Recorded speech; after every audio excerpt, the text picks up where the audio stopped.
This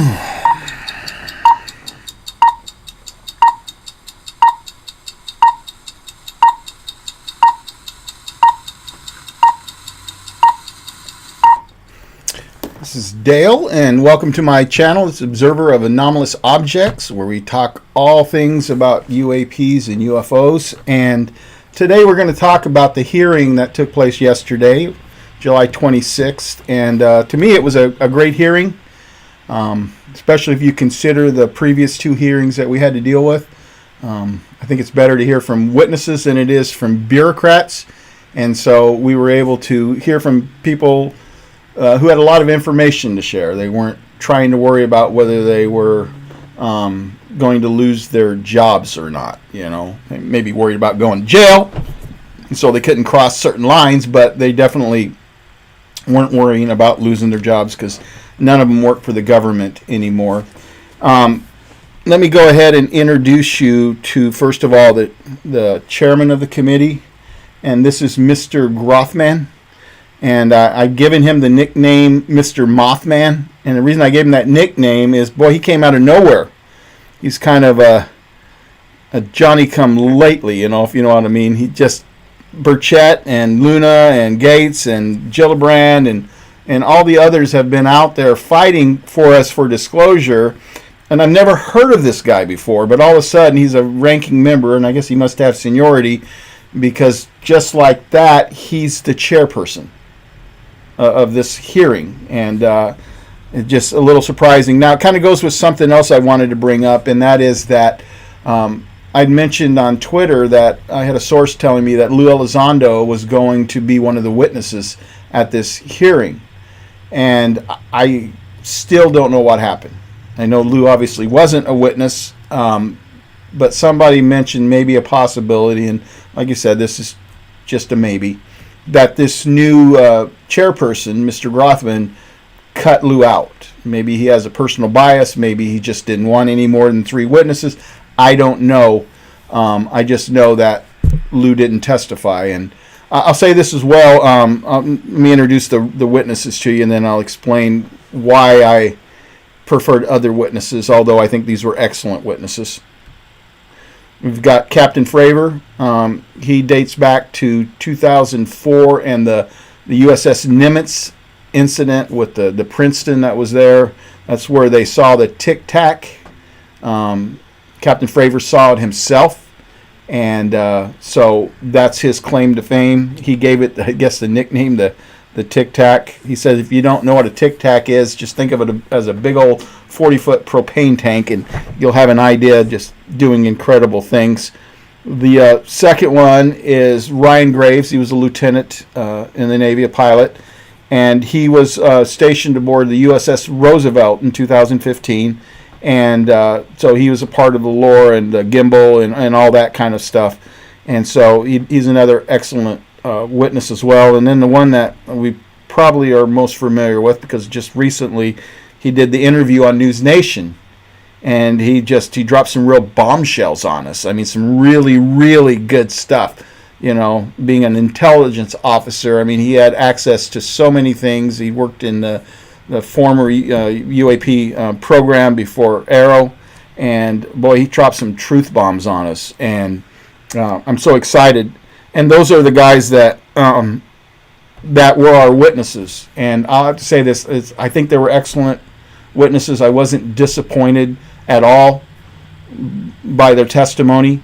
But my argument was I wanted to hear from some whistleblowers who had firsthand knowledge of the crash retrieval and reverse engineering, so that they could confirm what Grush was saying. And I just felt like the meeting would be more powerful that way. Now, others have made the argument that you got to kind of wade into the water first before you go into the deep end, and I can understand that, but my opinion is Grush is the deep end, and so you're already at the deep end. The second, maybe you wade in with Fravor and Graves, and then then all of a sudden it's a drop-off, because Grush just dropping some truth bombs on us, and it was pretty amazing. Now, I recorded it in my home on C-SPAN 1, but I ended up watching it also on ABC Live, and I appreciated that ABC Live would actually cover this, you know, because there's a lot of networks that didn't. But I do have a problem with them, and that is the fact they brought their science guy up, and he was talking about how he didn't understand. This is the old argument. If they're billions of light years away, how could they get here and then their tech break down? I mean, if they're that advanced, how can their tech break down? And I kind of felt like actually, it wasn't his text breakdown. It's basically the distance. It was going to be Burleson that did the text breakdown, and I'll get to that in a little bit. But he was like, well, how can they get here from such a distance? And it's like, that's not the question anymore. The question isn't how can they get here, because they're here already. They're here already. We know they're here. So the question isn't how. The question is why. Why are they here? And that's the question that we've got to figure out. But the hearing didn't really address that. But I just thought, it's kind of an old question. We've kind of moved beyond that question. And it just kind of seemed like, skeptical. And I guess we shouldn't be surprised if it's still out there as well. But like I said, the chairperson was Mr. Grothman. And the three witnesses, which I've introduced already, they were each given 5 minutes to kind of give a summary about who they were and why they were there. And then they moved on finally to the testimonial time where they were questioned and answered and that. And this is why I don't like bureaucracy. Do you know how long it took us to get to the questioning part of it? It took 46 minutes. The whole hearing was 2 hours and 19 minutes, and 46 minutes of that was like a prelude. I mean, it's kind of like I'm pastor, as you know, and I hate board meetings.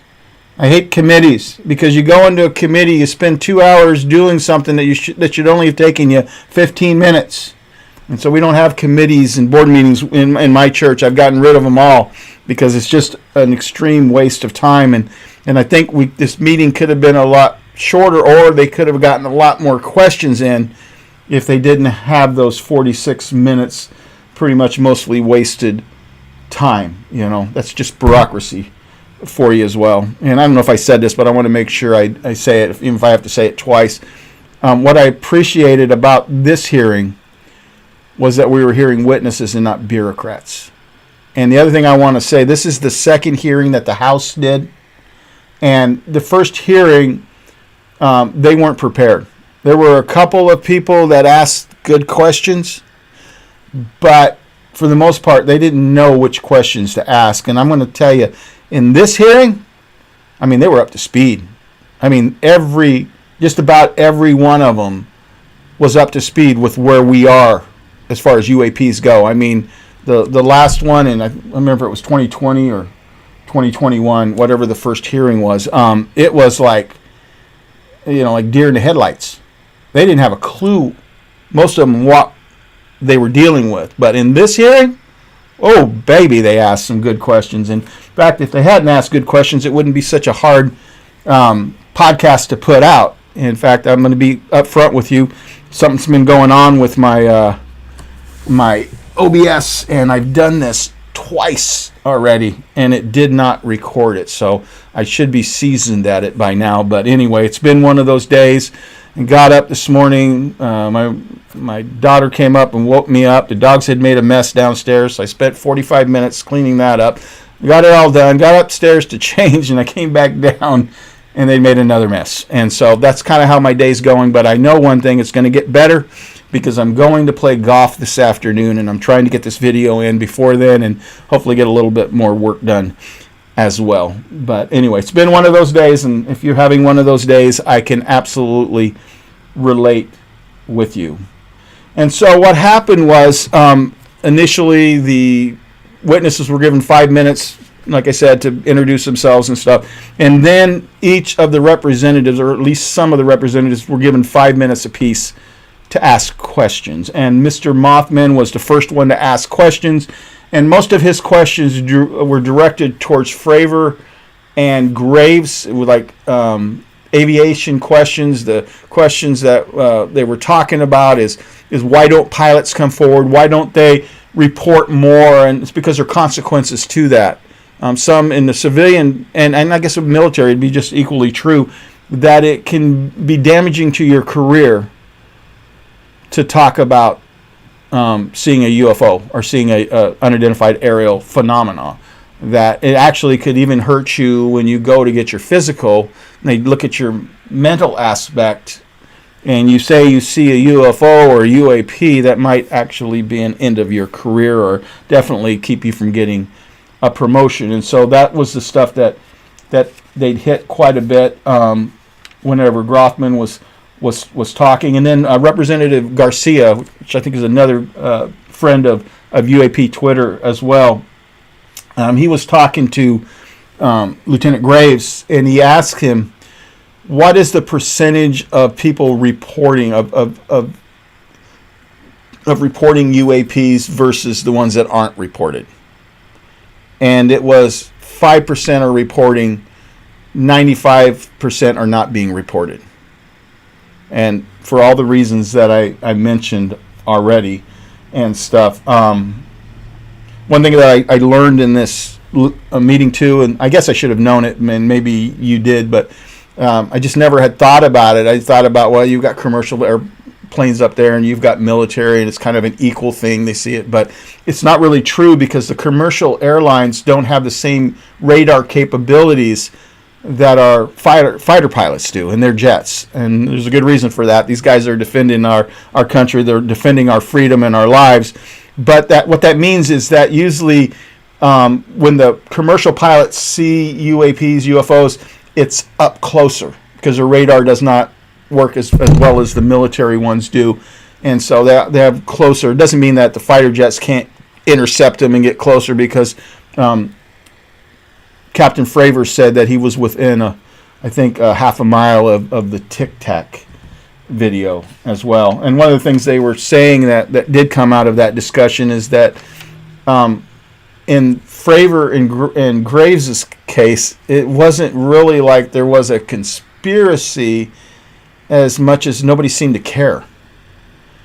Nobody seemed to care. They nobody came and did a follow-up report, and whatever was reported in safety, it just kind of went to some file and it some box, and it never left there. And so that's kind of what was going on. Now, one of the things I thought was important, because you hear good old buddy Mick West out there, he's talking about it, being a ghost on the radar or being this or that. Especially since it was a new radar system. But what you have to remember, what these pilots told us in the meeting, is that they saw it with their own eyes. Hawkeye saw it, the Princeton saw it, they had it on radar in other places, and strangely, one of the things that came out is that the radar was being jammed on the jets. And there's like a 99.9, which shows that, some kind of figure that's on their screen. But it was actively... the only way they could get the pictures was through passive radar and stuff. And I'm guessing that may have been a defensive mechanism, in sense so they couldn't get locked on and shot at and stuff like that. And so that's the thing. Now, one of the things I did like that they said is that they said that whatever these crafts are, they're not ours.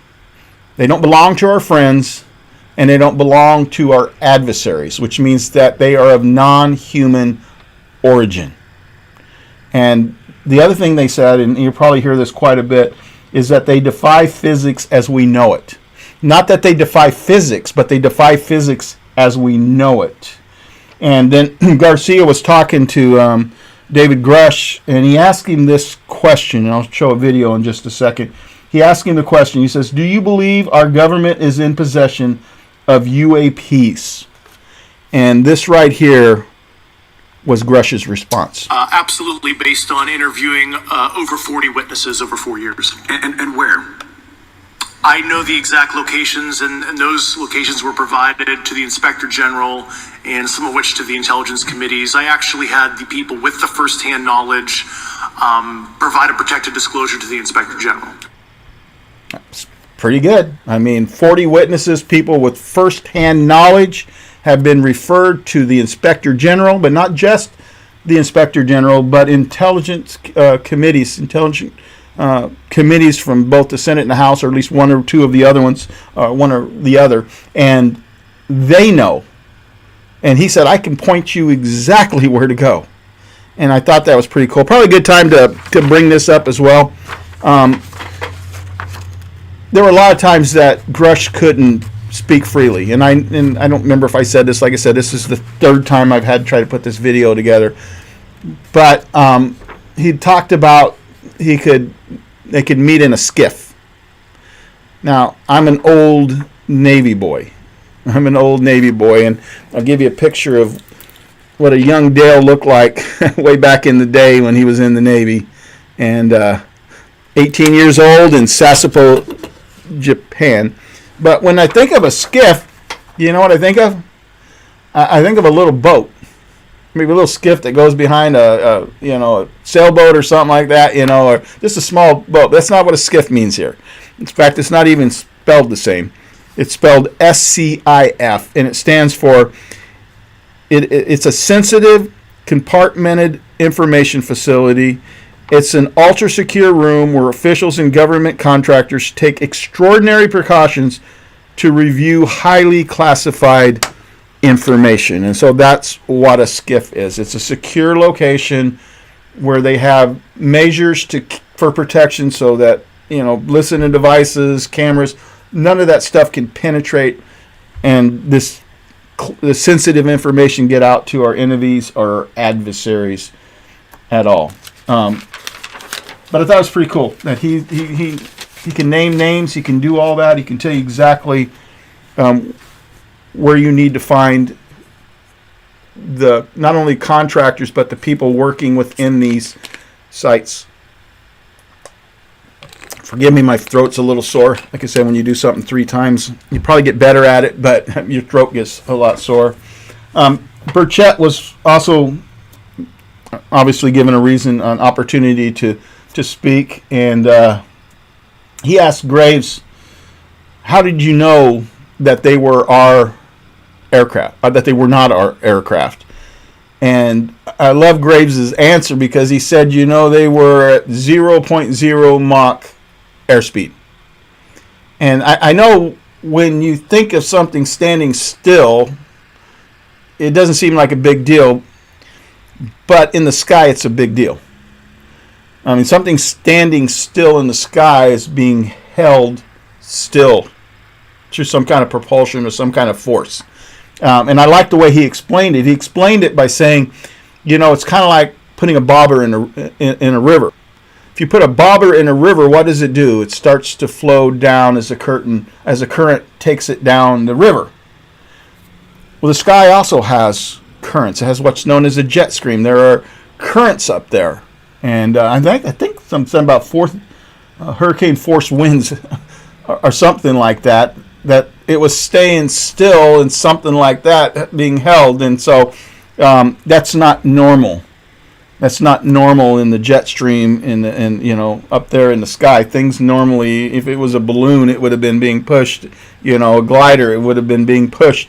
And so obviously the other thing that that Graves said made it not ours was not only did it do that, which we can't do, but then it did instant acceleration to supersonic speeds. In other words, it just took off real fast. Then Burchett asked Grush about whether he had received any repercussions. And I kind of liked the way that Burchett responded when Grush said that, yeah, a lot. And we'll get into a little bit more of that in a minute. But he said, when you're over the target, that's when they do the most firing at you. When you're over the target, that's when they do the most firing at you. And let me tell you something, we're over the target. There's no doubt that we're over the target. I mean, they're going to fire everything at us to try to stop disclosure. But this hearing was amazing because we really, really made some progress. We got some things on record. And I want to remind you of this. I don't think I said it this time around. But all 3 of these witnesses were sworn in. Now, that didn't happen on the first 2 hearings when the bureaucrats were up there. But what they need to remember, something I learned recently, is you don't have to be sworn in to face perjury charges, especially when it's involving federal agents or the Congress. You don't have to be sworn in. I looked it up for myself. It is 100% true. You can still be charged with perjury or lying to Congress or misleading Congress as well. And so one of the other things that Grush brought up, which was really important, is he was asked, if he feared for his life. And not just his job, not just his livelihood, but his life. And he said, yes, he feared for his life. And it reminded me of someone. It reminded me of Bob Lazar. And I don't know where you are on Bob Lazar. And I'm not here to argue Bob Lazar, but I'll say this much. 5 years ago, I don't think anybody would have believed David Grush. I mean, this is so wild and so out there. Bob Lazar is the one that kind of introduced us to crash retrieval. And to me, every time I turn around, something Bob said is becoming reality today. And so you don't have to believe him. That's your choice. But I do. George Knapp does. Jeremy Corbell does. And you know what? I think there's enough evidence, especially with where we're going. But the point I want to make, the parallel that I want to draw, is that the reason Bob Lazar said he went public was to protect his life. That by going public, they could not kill him. They could not assassinate him, to shut him up. And I think that's why David Grush went public. And the reason I bring that up is because David Grush was also asked if people had been killed trying to keep, with the government trying to keep this secret. Had they killed people trying to keep this secret? And he said yes. And he said he had referred to people that had come to him that had knowledge and proof of that, and he had referred them to the proper authorities to go ahead and report that to. And so, it's kind of scary if you think about it. Is not only are people being intimidated, not only are people having their reputations absolutely ruined. I mean, that goes back, clear back to what Philip Klaus did, to Donald Kehoe and some of the ufologists of the past, of people trying to get the disclosure. They were discredited and reputations ruined. But so not only is that going on, but according to David Grush, people are being murdered or have been murdered to try to keep this secret. And that's really, if you think about it, it makes sense. Because we have to ask ourselves, with all of the push on this, everything going forward, it doesn't feel like the government's giving an inch. It doesn't feel like the Pentagon or the DOD is giving us anything. Well, maybe there's a reason for that. Maybe it's because there are dead bodies, people that were killed, so that the secret would not get out. And so maybe the reason they're holding it back and holding on to the secret so tight is not just a matter of national security. Maybe it's to protect themselves. Because, I can forgive them hiding this information if they thought it was national security. And I don't expect them to give us everything. But if they're killing people to keep this secret, that's a whole nother story. You don't forgive that. You don't forget that. That's murder. And people need to go to prison if people were being murdered. And so I draw the line right there. And like I said, maybe that explains why they're being so secretive about it. Now, another thing that came up in the meeting, it was a little bit later when Burchett was given some time by a different congressman, is that Matt Gaetz kind of snuck in. And he was asking David Grush about security clearances. And specifically the top secret security clearance. And he asked him, is there anything above top secret? And the reason he brought that up is that they have the appropriate clearance because of the committees that they're on. And Grush said it's a myth that there's anything above top secret. That it's all laid. He gave like where it's located and how you can know what it is. But it was a big deal because if you remember right, Burchett, Gaetz, and Luna went to Elgin Air Force Base in Florida. They were supposed to talk to some pilots and see some pictures about some UAPs that they had seen. And all of a sudden, this general comes in and he tries to shut the conversation down. Now, what they did before that was they brought in some other stuff which had nothing to do with what they were looking for, and hoping that would satisfy them because it had some national security stuff with it. But it wasn't what they were looking for. And so they ended up having to pull some strings, and eventually they were able to talk to one of the pilots and also to get to see some pictures. And Matt Gaetz, Representative Gaetz, said that the object he saw in that picture does not come from this earth. That's non-human intelligence he's seen with his own eyes. And they got to talk to one of the pilots as well. And so, but the point is, they were told they didn't have clearance, but that was a lie. That was nothing but stonewalling them, trying to keep them from getting to this evidence as well. Love this part. Representative Raskins said that they would protect, and use these words exactly, our witnesses. Not the witnesses, but our witnesses. And I thought that was good. They're saying, you know what? You come in, you put your neck on the line, you put your neck in a noose, and we're going to protect you because you're our witnesses. And I'm going to go ahead and do this now because I'm not sure where to introduce this, but I think it fits better here. This was a little bit later, and when Mr. Ogles, I think that's how you spell it, pronounce it, it's spelled Ogles, but this was not necessarily in reference to the witnesses, but this more related to the Burchett, Gaetz, and Luna being stonewalled. He said, you know what? If they do that to us, if they try to stonewall Congress, he says we will implement the Holman Rule. And Ogles is a pretty important person because he serves on the National Security Subcommittee for Financial Services.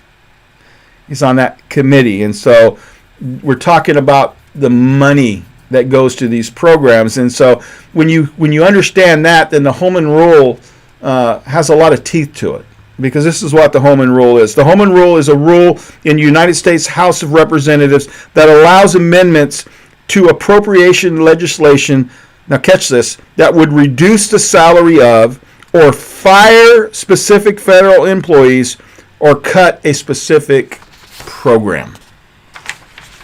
And so what he's saying is if you stonewall us, if you deny us access, we're going to deny you a promotion, we may even get you fired, or we may shut down your program. It's like, wow. I mean, that is something else. I mean, that is a threat like you've never seen. Now, one of the things that Raskin had asked Grush was about, retaliation.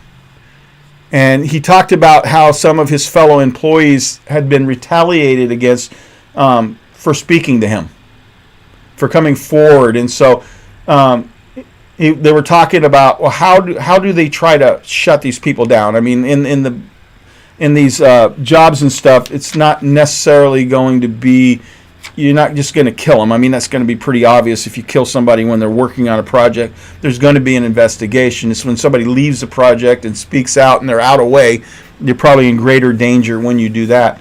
But I loved what David Grush said. He said, he called it administrative terrorism.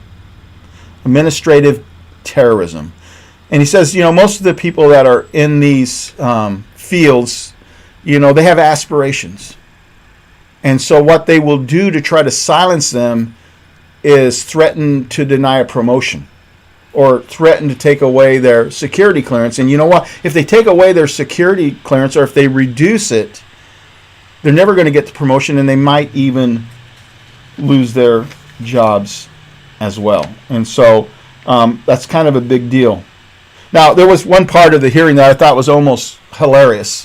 And that's after they asked David Grush about the retaliations, and he talked about people being harmed and even people being murdered. Then they turned to Captain Fravor, and they asked him, well, how have you been treated? Have there been any retaliation against you? He says, no, man, everybody treated me great.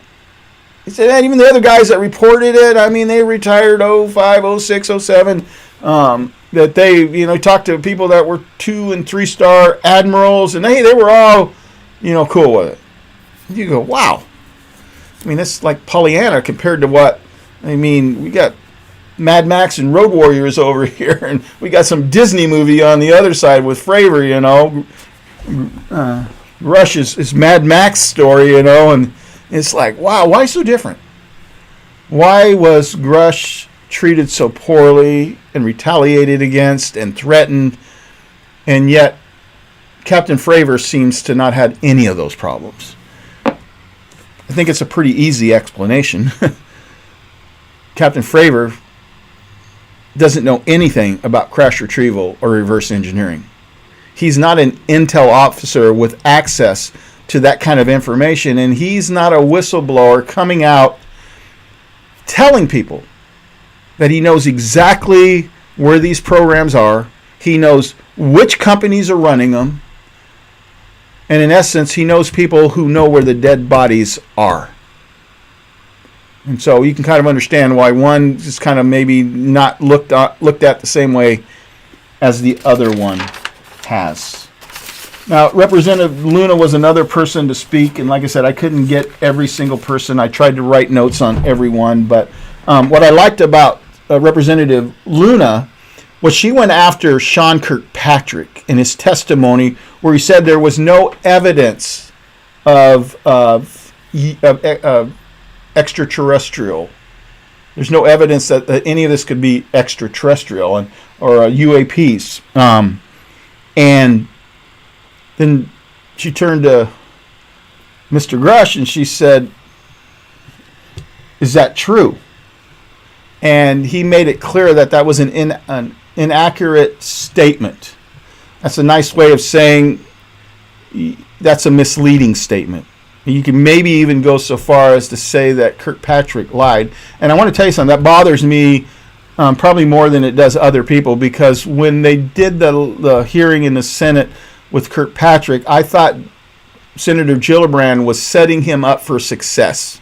That the reason why he couldn't get to this stuff, and we've heard this as well, is that they didn't have the Title 50 or whatever clearance to be able to get into these SAP programs and really chase down these rumors, about crash retrieval and reverse engineering and alien bodies and all of that.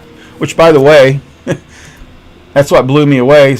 And we'll get to that in a minute. I don't want to get ahead of myself, but that's one of the things that kind of blew me away. We're going to talk about alien bodies and stuff. But Grush made it clear that prior to Kirkpatrick taking charge of Arrow, when Grush was just coming out of the UAP task force as they were transitioning, he had talked to him in a classified meeting. And he told him, basically, I can be a sage of information for you, a lot of knowledgeable information. And you know what Kirkpatrick did? Nothing. He did absolutely nothing. And the only thing I can think about is he's like an ostrich with his head in the sand. And I don't know the motivation. One maybe is like, hey, you know what? I know what happens to guys who stick their head out. They get them chopped off. I know how this works. And so he may be trying to save his career. But the truth of the matter is he may have just destroyed his career. Because what he did was misleading and untrue. And it sounds like, from what Grush says, Kirkpatrick knew it. And so I am no longer a Kirkpatrick fan anymore. Now, one of the other things I learned, I've heard of it before, but I couldn't really remember the name of it. I think I heard Lou Elizondo talk about it at one time or another. And then also, we know David Grush had to go through the same process, and it's called DOPSR. It's called DOPSR. And it's, the best I can understand, it stands for DOD Pre-Publication Security and Review. And so it's the process that people who work within the intel community or work for the government that know national secrets or classified information, they have to go through this review to make sure that they know where the lines are. That they know where the lines are. And so I know some people got frustrated with Grush, but he said it in front of the Congress people that, that if he went over the line, if he didn't share this information in skiffs, outside the public eye, he would go to prison. So he would go to prison. And so he made sure that they understood. And so that's what the process of it's called DOPSR, is to let them know where the line is. And so they don't cross it and get themselves in trouble. Another representative I really liked was a representative by Moskowitz, I think is how you pronounce it. But he asked some excellent questions. He asked about a sonic boom. I mean, if this object is going, supersonic speed, did you hear a sonic boom? Now, the issue was with the pilots, the jets are so loud that there's no way they could hear that. But it was a great question. Another thing he asked, if they're going that fast, with the G-forces that would be created, at the speed that these things are going, like going from 28,000 feet down to sea level in 0.7 seconds, I think I heard somebody say that would be about 600 Gs. Can the human body handle those G-forces? And my understanding is the human body can handle about 13 Gs. And, someone was talking about 600, so that would be nothing but soup if you did that. And so those were really, really good questions. Another thing he asked Captain Fravor is when you got close enough, like I said, within a half a mile, I mean, that's pretty close for an actual jet, is a fighter pilot in relative terms, did he see any seams or rivets? And of course he said no. It just seemed to be one complete unit with a couple little things hanging off the bottom and stuff. So I thought he had some really good questions, and then he went on and asked Grush if it could have been any of our Black Ops stuff. And Grush made it clear that he was privy to most of that information, and that what we're talking about has nothing to do with Black Ops. And let me add this as well. This was kind of discussed also when Fravor and Graves were being questioned about possible, what if this was some Black Ops project and they were just testing out our defensive abilities, and both of them made it absolutely clear, along with Grush, that's not how it works. They have private, secret test sites, and if Air Force pilots get close to it, they get told to get the heck out of there.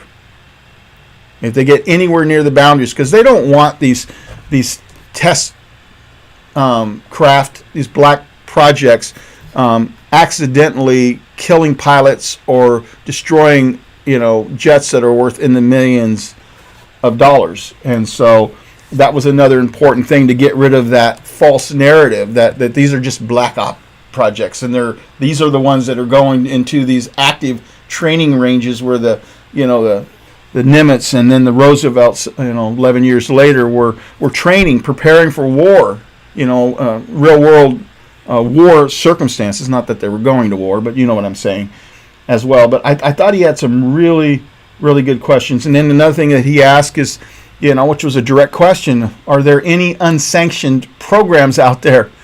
And Grush is in the no. And he says, yes, there is. Which by unsanctioned, it means that it doesn't really have any congressional oversight. Or at least they're skirting it, or they're doing something where it's not sanctioned what they're doing. It's not approved.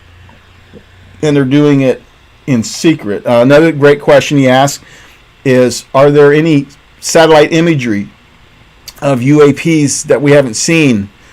And Grush said yes, and then I don't remember who said it next, whether it was in this discussion or another. That's the hard part with so many people asking questions. You can't always remember who exactly, and sometimes they this person asked the same question this person did, but in a different way.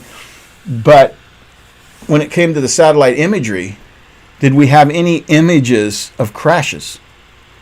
And I found his answer very, very interesting, because he didn't say no, which if we didn't have any, then you could say no.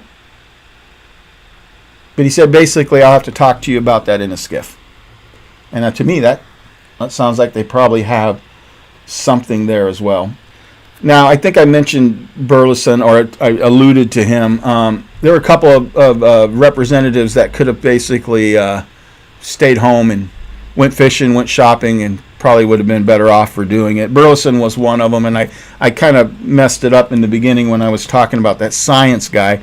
But Burleson was the one that made the argument, and he's just kind of being, one of my constituents said this, and I agree with it. I mean, if they're so technically advanced that they can come from, billions of light years away, assuming that that's the closest place they could come from, when I think I mentioned already, the closest star we have is 4.2 light years away, not billions of light years away. But it's like, well, they wouldn't break down. Well, the truth of the matter is, look at the tech we have today, and we still have things break down. If you have machines, you have tech, the one thing you're going to have is you're going to have things break down. And I really thought that Grush answered that question very well. That's basically what he said. And whenever Burleson was done, you could just tell he was deflated. It was like, man, he didn't really want to be there, and I don't think he should have been there. I think he should have said, you know what, I call in sick today, I'm going to go fishing, I'm going to go shopping, I'm going to do whatever. But the other one, I just thought, you know what, and she looked like a nice older lady, but she didn't seem like she had a clue of what this hearing was all about. I mean, somebody gave her some question to ask, but she just didn't, and that was Miss Fox. I just didn't feel like she was up to the task, or at least not read up to speed. She's one of the few that were not ready. Mr. Frost was another one who spoke, and he basically had talked about the difference on how the stigma is now versus how it used to be. That if you had said 5 years ago about having a UAP hearing, everybody would have laughed you out of the building, because so we've made a lot of progress, especially in Congress. And then he also dealt with more of the scientific implications of the technology, that if we can reverse engineer it.